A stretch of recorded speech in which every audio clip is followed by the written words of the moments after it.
नमस्कार, जय हिंद, वंदे मातरम। मैं विकास साग के विद्यादानम की इस वर्दी सीरीज में आपका हार्दिक स्वागत करता हूं, अभिनंदन करता हूं।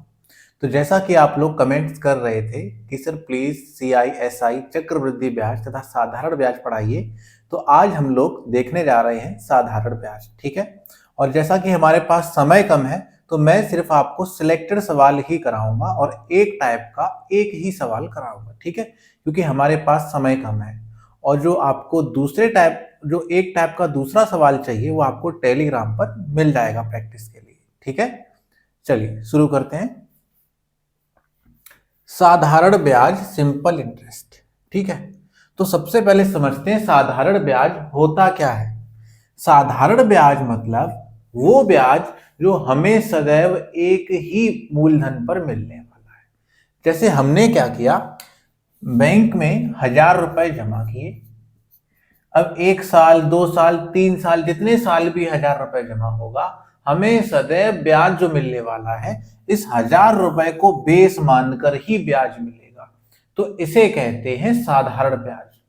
और चक्रवृद्धि ब्याज क्या होता है, जैसे पहली साल पे हमें इसका 10% मिल गया, तो ये कितना हो गया, 100। तो अगली साल जो ब्याज मिलेगा हमें, वो 1,000 पर नहीं, वो 1,100 पर मिलेगा। तो अगली साल 1,100 पर ब्याज मिलेगा, इसे कहते हैं चक्रवृद्धि ब्याज।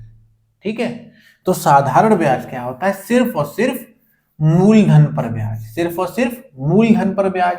जबकि चक्रवृद्धि ब्याज क्या होता है, मूलधन पर ब्याज तो मिलेगा ही मिलेगा, पर ब्याज पर ब्याज। ठीक है, तो ये अंतर समझ गए हम लोग। साधारण ब्याज सदैव प्रारंभिक मूलधन पर ब्याज। मूलधन क्या होता है, जो रुपए हम लोग बैंक में जमा करते हैं या किसी को उधार देते हैं, वो हो गया हमारा मूलधन। ठीक। अमाउंट, मिश्र धन, जो रुपए हमने बैंक में जमा किया प्लस जो रुपए हमें ब्याज के रूप में मिला, दोनों का जो मिश्रण है उसी को कहेंगे मिश्र धन। ठीक है। साधारण ब्याज का फॉर्मूला हम लोग सभी जानते हैं, मूलधन गुणा दर गुणा समय। मूलधन गुणा दर गुणा समय बटे 100। ये बटे में 100 कहां से आता है, क्योंकि दर जो है प्रतिशत में होती है। किसमें, प्रतिशत में। जैसे दर 10% है, तो प्रतिशत हटेगा, बटे में क्या आएगा, 100। ठीक है, क्लियर है जी। अच्छा, अगली चीज दर। दर की गणना, दर जो हमें एग्जाम में दी जाती है, क्वेश्चन में दी जाती है, वो सदैव वार्षिक दी जाती है। ठीक है, अब ये चीज देखिए, चाहे आप हिंदी मीडियम के हो या इंग्लिश मीडियम के, जैसा कि पेपर में लिखा रहता है कि यदि इस प्रश्न पत्र में किसी प्रश्न का हिंदी रूपांतरण गलत है, तो उसकी अंग्रेजी ही सही मानी जाएगी। इसीलिए कई कई एग्जाम में हमको ऐसे देखने को मिलता है कि वहां पर लिखा होता है दर 10% PA, ऐसे लिखा रहता है। तो PA क्या होता है, पर एनम, प्रति वर्ष या फिर वार्षिक। ठीक है, तो हम लोग अगर हिंदी मीडियम के भी हैं तो ये चीज हमको आनी चाहिए, क्योंकि हिंदी मीडियम वालों के लिए भी हिंदी के पेपर में ऐसे लिखा रहता है 10% PA, इसका मतलब होता है 10% वार्षिक। ठीक है, हो गई सारी चीजें। अब देखते हैं सवाल। जैसे कि सवाल हम लोग इसमें गैप मेथड में 2 सवाल देख चुके थे, वहीं से कंटिन्यू करते हैं। ठीक है, चलिए। ओके, तो पहला सवाल देखते हैं। एक राशि को साधारण ब्याज की एक निश्चित दर पर 3 वर्ष के लिए निवेश किया गया। यदि यह निवेश 1.5% अधिक दर पर किया होता तो उसे 63 रुपए अधिक मिलते। यह राशि कितनी है। ठीक है, a sum of money is invested for 3 years at a certain rate of simple interest. If it had been invested at 1.5% more rate of interest, he would have got 63 rupees more. Find this sum. ठीक है, चलिए। तो ये सवाल हम लोग करने जा रहे हैं गैप मेथड से, क्योंकि अगर सिंपल इंटरेस्ट के फॉर्मूले से करेंगे ये थोड़ा लेंदी हो जाएगा। ठीक है, हालांकि सिंपल इंटरेस्ट के फॉर्मूले से भी जल्दी ही हो जाएगा, लेकिन यहां पर गैप मेथड से और जल्दी हो जाएगा। रेट कितना दे रखा है हमको, दे ही नहीं रखा है। ठीक है, बोल दिया है कि कोई सर्टेन रेट ऑफ इंटरेस्ट है, निश्चित दर है, लेकिन एक कंडीशन दे रखी है कि यदि 1.5% अधिक ब्याज दर होती तो 3 साल में हमें कितना 63 रुपए अधिक मिलता। ठीक है, साधारण ब्याज में निश्चित समय अंतराल में निश्चित दर बढ़ती है। ठीक है, तो मतलब दर निश्चित रहती है। जैसे 1 साल में 1.5%, 2 साल में 3% और 3 साल में कितना 4.5। अगर 1.5% अधिक होती तो 3 साल में कितनी अधिक हो जाती 4.5%। में तो ये 4.5 अधिक होती, लेकिन रुपए में कितनी अधिक हो गई 63 रुपए। तो प्रतिशत में 4.5, लेकिन रुपए में कितना 63 रुपए। इसे लिखा जा सकता है 9/2। 9/2% है 63 रुपए। 9 से काट देना, 9 सत्ते 63, ये 2 का मल्टीप्लाई कर देना तो 1% कितना आ गया 14 रुपए। अगर 1% 14 रुपए है तो मूलधन अर्थात 100% कितना होगा, ये क्लियरली कितना आ गया 1400 रुपए। क्लियर है जी।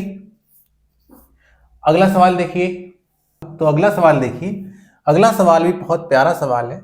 एक निश्चित राशि को 10% वार्षिक की दर से 4 वर्ष के लिए निवेश किया जाता है। यदि 2 वर्ष के अंत में और 4 वर्ष के अंत में साधारण ब्याज का अंतर 400 रुपए हो तो धनराशि ज्ञात करें। A certain sum is invested at a rate of 10% per annum for 4 years. If the difference of SI of 2 years and 4 years be 400 rupees, then find the principal. ठीक है, ये सवाल भी हम लोग गैप मेथड से करेंगे, तुरंत फटाफट हो जाएगा। ठीक है, 1 साल के लिए रेट क्या है 10%, तो 2 साल के लिए कितना हो जाएगा 2 साल के लिए 20% और 4 साल के लिए कितना हो जाएगा 40%। क्लियर है जी, क्योंकि यहां पर सिंपल इंटरेस्ट है, सिंपल इंटरेस्ट में उतने ही गुना हो जाता है। ठीक है, अगर 1 साल के लिए 10% तो 2 साल के लिए 20%, 4 साल के लिए 40%। परसेंटेज में गैप कितने का है 20% का, लेकिन रुपए में गैप कितने का है 400 का। तो 20% 400 रुपए, 1% 20 रुपए। अगर 1% 20 रुपए है तो प्रिंसिपल जो कि 100% होता है कितना होगा मूलधन। मूलधन क्लियरली कितना आ गया 2000 रुपए। क्लियर है जी। अगला सवाल देखिए। ओके मेरे वर्दी धारकों, तो देखो अगला सवाल बहुत ही बढ़िया सवाल है। देखने से सवाल कठिन लग रहा है पर एकदम बिना कॉपी पेन का है। साधारण ब्याज की निश्चित दर से 800 रुपए 3 वर्ष बाद 956 रुपए हो जाते हैं।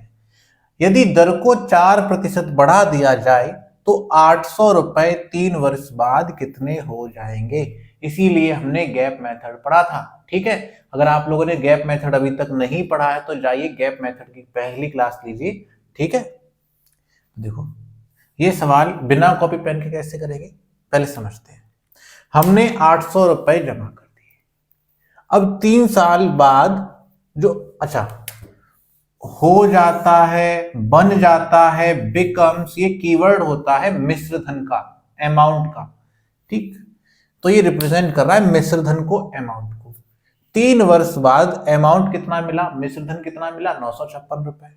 अब बोल रहा है कि यदि दर 4% और होती तो 3 वर्ष बाद 800 रुपए कितने होते। ठीक है, 1 साल में कितनी अधिक 4%, 2 साल में 8%, तो 3 साल में 12%। क्लियर है जी। 1 साल में 4% अधिक होती तो 3 साल में 12% अधिक होती। प्रतिशत में कितनी अधिक होती 12।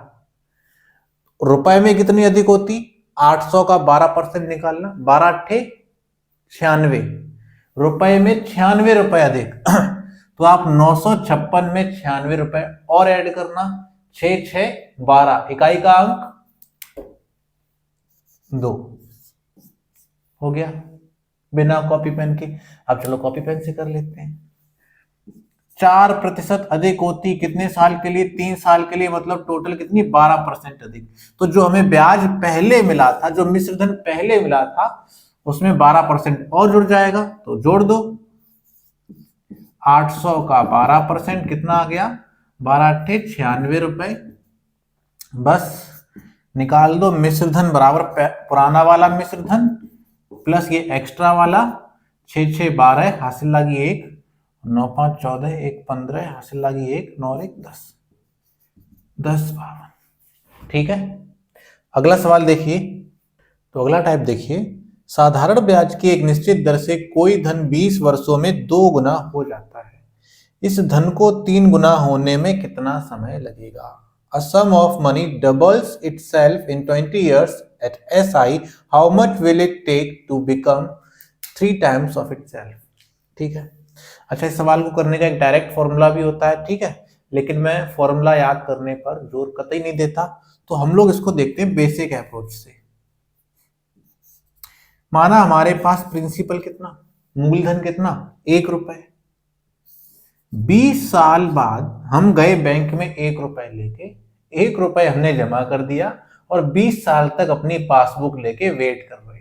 20 साल बाद क्या हुआ कि ये जो 1 रुपए था, ये कितना हो गया? डबल हो जाता है, बन जाता है। किसका कीवर्ड है? मिश्रधन का। तो ये तो हो गया हमारा मिश्रधन। मिश्रधन क्या होता है? मूलधन प्लस साधारण ब्याज। मूलधन प्लस ब्याज। इस 2 रुपए में मूलधन कितना? 1 रुपए, क्योंकि ये तो हमने जमा किया ही था। अगर इस 2 रुपए में 1 रुपए मूलधन है तो ब्याज कितना मिला हमें? 1 रुपए। मतलब कि हमें 1 रुपए का ब्याज कितने सालों में मिला? 20 साल में। 1 रुपए का ब्याज 20 सालों में मिला। यहां तक क्लियर है? लेकिन हम चाहते क्या है कि ये अपने आप का कितना हो जाए? 3 गुना। ये स्वयं का 3 गुना हो जाए, अर्थात 3 रुपए हो जाए। हो जाए, बन जाए, फिर से किसका कीवर्ड है ये? मिश्रधन का। अगर ये मिश्रधन का कीवर्ड है तो इसमें भी प्रिंसिपल प्लस साधारण ब्याज होगा। प्रिंसिपल तो हमारा वही रहेगा, चेंज नहीं होगा। साधारण ब्याज में प्रिंसिपल चेंज होता ही नहीं है, तो प्रिंसिपल तो अब भी 1 रहेगा, लेकिन यहां पर ब्याज कितना मिल गया हमें? 2 रुपए। अब आप बताइए, 1 रुपए का ब्याज मिलता है 20 साल में, तो 2 रुपए का ब्याज मिलेगा 40 साल में। क्लियर है जी? ठीक है। सेम टू सेम अगला सवाल देखिए। सेम टू सेम अगला सवाल देखिए। साधारण ब्याज की निश्चित दर से कोई धन 15 वर्षों में 3 गुना हो जाता है। इस धन को 5 गुना होने में कितना समय लगेगा? ठीक है, सेम टू सेम सवाल है। डायरेक्ट फॉर्मूला ये रहा इसका। हम लोग देखते हैं बेसिक अप्रोच से और उसके बाद फॉर्मूले से भी देखते हैं। माना मूलधन कितना? 1 रुपए। ये 15 वर्षों में अगर हम बैंक में जाके 1 रुपए जमा कर दें स्टेट बैंक में, और 15 साल बाद पासबुक लेके जाएं, तो पासबुक जब चढ़वाएंगे तो अकाउंट में कितना होगा? 3 रुपए। क्योंकि 15 साल बाद ये कितना? 3 गुना हो जाता है, बन जाता है। बिकम्स किसका कीवर्ड है? अमाउंट का, मिश्रधन का। मिश्रधन मतलब मूलधन प्लस साधारण ब्याज। मूलधन कितना? वो तो 1 रुपए था, तो हमें ब्याज कितना मिल गया? 2 रुपए। 2 रुपए का ब्याज मिला हमें 15 सालों में। ठीक, अब हम चाहते क्या? ये कितने गुना हो जाए? 5 गुना हो जाए, मतलब 5 रुपए हो जाए, बन जाए। ये क्या होगा? अमाउंट। इस मिश्रधन में मूलधन कितना? वो तो 1 रुपए ही रहेगा, क्योंकि साधारण ब्याज में मूलधन चेंज नहीं होता, तो ये तो 1 रुपए हो गया। ब्याज कितना मिला होगा हमें? 4 रुपए। 2 रुपए का ब्याज मिलता है 15 सालों में, तो 4 रुपए का ब्याज मिलेगा 30 साल में। ठीक है, क्लियर है जी? डायरेक्ट फॉर्मूला कैसे निकालते हैं इससे? ये वाला n मतलब जो हमें चाहिए, कितने गुना चाहिए? 5 गुना। तो कैपिटल N की जगह 5 आएगा, 5 गुना। तो 5 माइनस 1। स्मॉल n मतलब जो पहले से जितने गुना दे रखा हो। कितने गुना दे रखा है? 3 गुना, तो स्मॉल n की जगह 3। और ईयर कौन से जो पहले से आपको सवाल में दे रखे हैं 15, तो 4/2 गुणा 15 कितना आएगा 30। ठीक है, ये फॉर्मूला मेथड, ये आपका अप्रोच, बेसिक अप्रोच मुझे ये ज्यादा सही लगता है, क्योंकि क्या है एग्जाम में हम इसे भूल सकते हैं। ठीक है, दिमाग का दही हो जाएगा अगर हम भूल गए कौन सी n की जगह कौन सी वैल्यू आएगी, लेकिन ये अप्रोच कभी नहीं भूलेंगे। शॉर्ट ट्रिक वही होती है जिससे हम सवाल बड़े आसानी से कर लें और एकदम कॉन्फिडेंट हो कि हाँ ये आंसर सही है, वही हमारी शॉर्ट ट्रिक है। ठीक है, चलिए ठीक है, तो आज की क्लास में इतना ही। तो जैसा कि आज राष्ट्रीय युवा दिवस है, नेशनल यूथ डे है, स्वामी विवेकानंद जी की जयंती को हम लोग राष्ट्रीय युवा दिवस के रूप में मनाते हैं। स्वामी विवेकानंद ने हमें क्या सूत्र दिया, उत्तिष्ठित जागृत प्राप्य वरान्य बोधत, उठो जागो और तब तक नहीं रुको जब तक आपको आपके लक्ष्य की प्राप्ति ना हो जाए।